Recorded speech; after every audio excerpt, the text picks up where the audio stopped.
What's up, everybody? This is Mexican Buddha. This is Kaon Reviews. Check it out. But as far as like generally.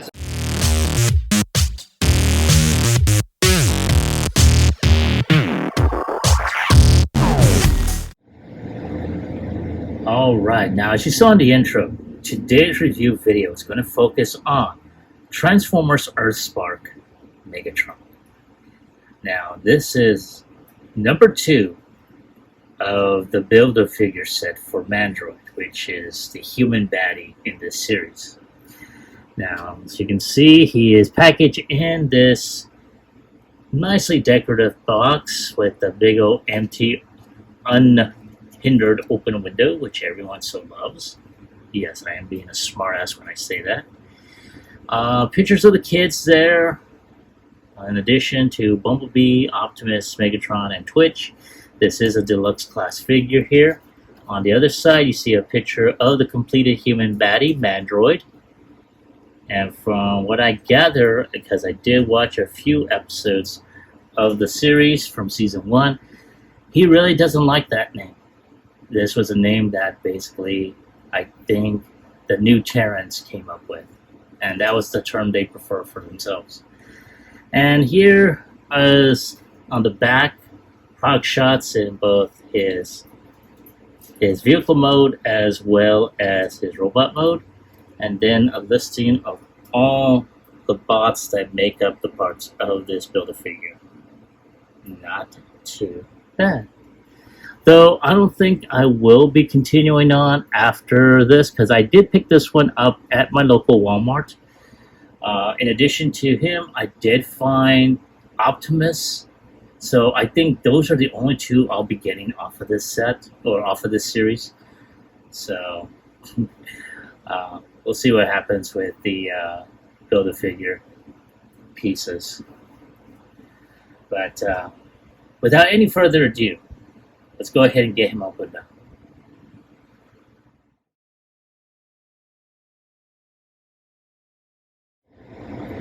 Alright, there he is out of his box, and he's about to blast you. So here he is with all his accessories on. He's got that unique looking fusion cannon now. I can see they try to keep the design very similar, but yeah, it's kind of unique now. In addition, because this cannon, I will show you in a minute, splits into 2 parts, and they will go, well, I'll show you during the transformation process how it will go on there in vehicle mode. But in addition, he also has, we've given him a hand, or in this case, a full arm of Mandroid. You can tell this is popped on by a ball joint. So you got that type of range of motion, but nothing in terms of elbow band or wrist rotation. So again, this is a piece that pretty much I will not be using, because after these 2, I probably won't be picking up anymore from this series or this line. So I will more than likely see about putting these on Makari. I'll see what happens. Anyway, I'm going to go ahead and put this off to the side. We're going to go ahead and concentrate on Megs. Ready? Sorry. Turning that up just a little bit too much. Alright, so here we have them. Like I said, not a bad looking figure. And zoom in. It's got that unique looking face. Now, I don't know, maybe it's just the light. It almost looks like, you know, he's got eyeballs and he's looking at you.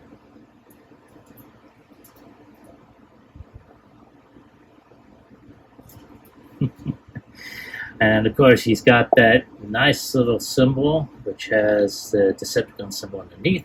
Some really good, you know, molded details on there.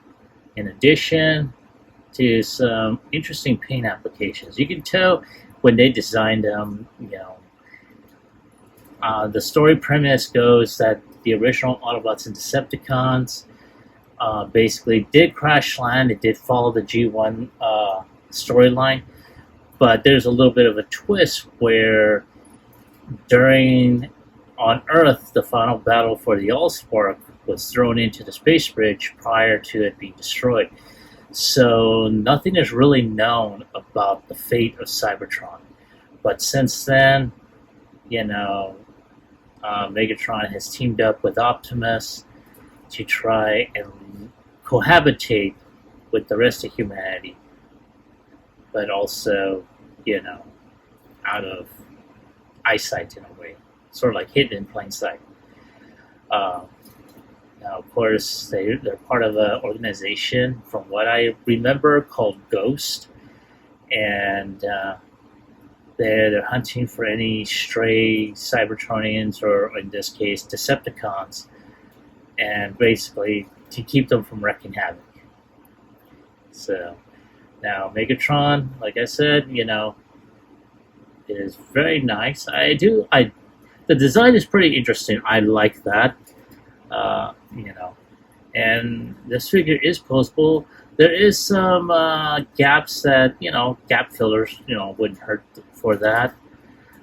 Especially back here, I'm pretty sure they could have put some sort of plate to cover this up. But again, that's just me. I like how his back is kind of smooth. I'm going to zoom out just a bit, so it's not like I'm focusing on his ass. So you do see the empty gap on there, and he's got some waffling underneath his forearm and his bicep. So, like I said, gap fillers probably wouldn't hurt in this case. So now let's go ahead and do a little bit of articulation and rotation. Alright, so his head, I want to say, is on a type of ball joint. He can look up just a bit. There we go. And of course he can look down, but not by much. And let's zoom out just a bit. There we go. So his arm is also on a ball joint, so he can rotate. Now I do want to say that, see, it does come off the there we go. It is a tight one, so it can, there we go. So there is an armature along this ball joint that will allow the shoulder to go up, like so, and go down. He does have a ball joint that will allow him to bend his forearm at around 90 degrees. It can twist on the ball joint, but again, mine is very, very tight. Now, there is no wrist rotation here, no waist rotation either. He does have some hip skirts that are also on ball joints. He can't kick back. Jesus Christ, this is tight. He can't kick back, unfortunately, because he will hit this butt plate. He does have upper thigh rotation. He can bend his leg at around over 90 degrees. He does have a bit of ankle ankle joint right there, and he can bend his toes up and back a little, but not by much. So there he is. And like I said, you know what? Seeing as how tight he really is, let's see if he can do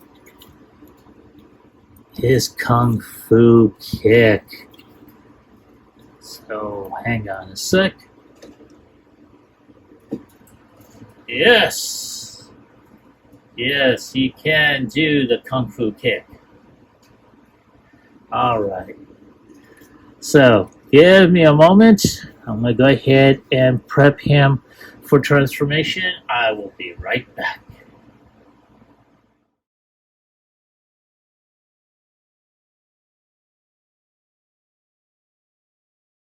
So, in preparation for his transformation, I went ahead and separated his cannon. And since they're pegged in by the respective peg holes and stuff to go together, but it is a tight fit, mind you, so be careful when you're separating them because you have to wiggle it a bit in order for you to pull that out. But they're going to go, and I will show you in a moment, in their respective places. So for right now, here they are. I'll bring them off to the side on camera. Alright, now, at this point, we are going to go ahead and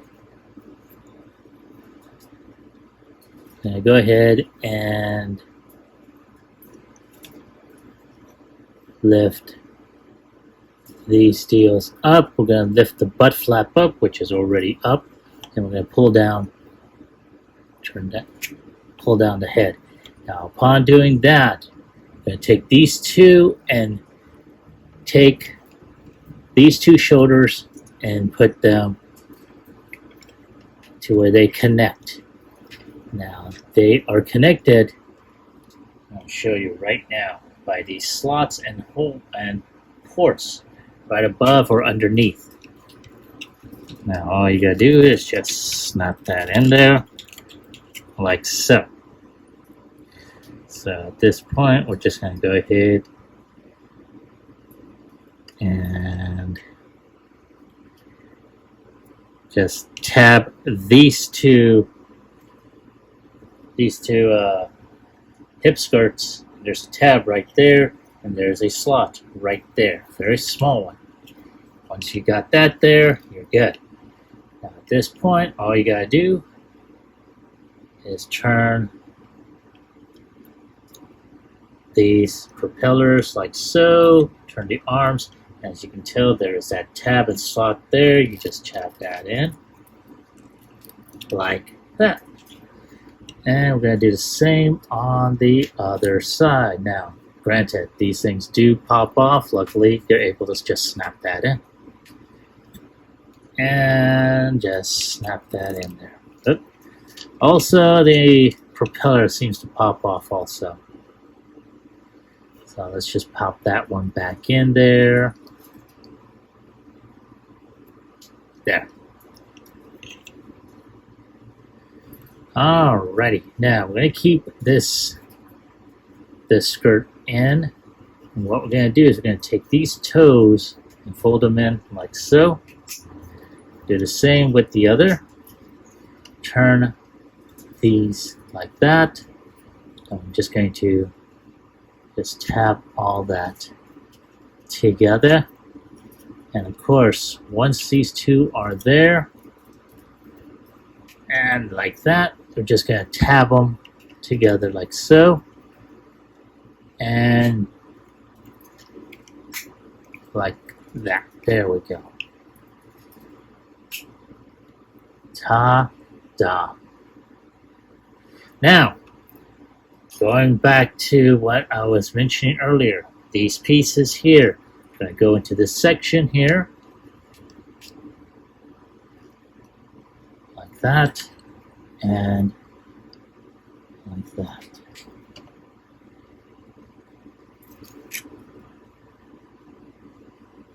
Like that. Ta-da.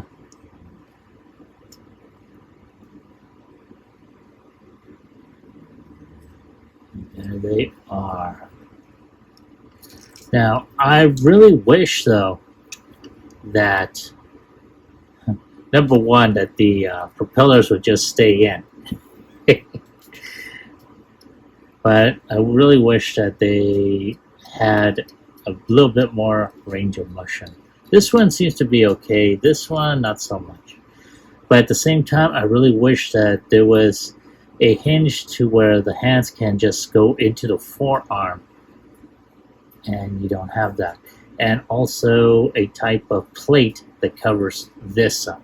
So you don't see the underbelly of Megatron. But there he is in vehicle mode. And not too bad. Like I said before, I want to say he's like a type of osprey, but again, I could be wrong. I could have swore the propellers were up here, or that these kind of twisted in to allow for vertical landing and takeoff, or takeoff and landing. So, but there he is, right there. Very nice, very, very nice. So, all right. So give me a moment while I go ahead and get him transformed back up, and I will be right back.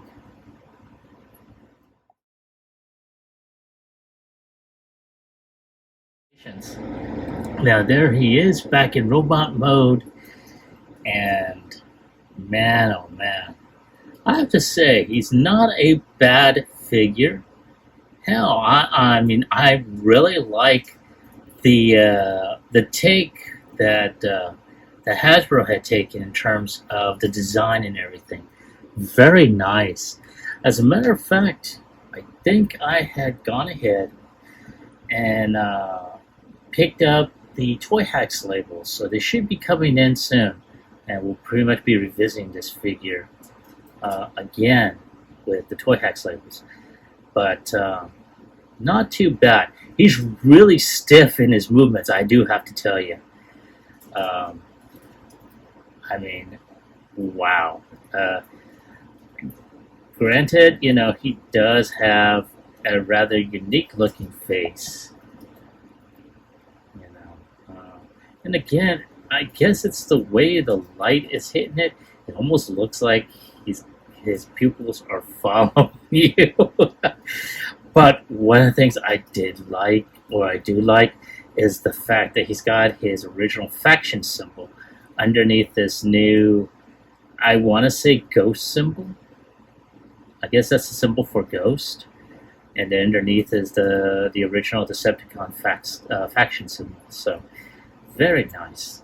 I like a lot of the molded detail on this. And the updated variation of his fusion cannon. So, oh yeah, very, very nice. And like I said, this is the joints are really tight, so I'm not foreseeing any lack of movement anytime soon. Yeah. Again, very nice.